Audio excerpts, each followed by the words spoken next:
يغضوا من أبصارهم ويحفظوا فروجهم ذلك أزكى لهم إن الله خبير بما يصنعون.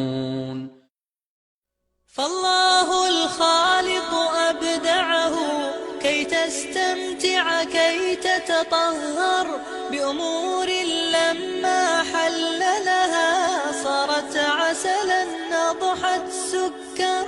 ننظر للكون ننظر للخير ننظر للزوجة أو للطير، أما العورات فيا موسى ستكون لنا ظلما أكبر. ونغض الأبصار بحب فحساب الملكين يسطر، ونطل على نعم الدنيا وطبيعتها كي نتفكر.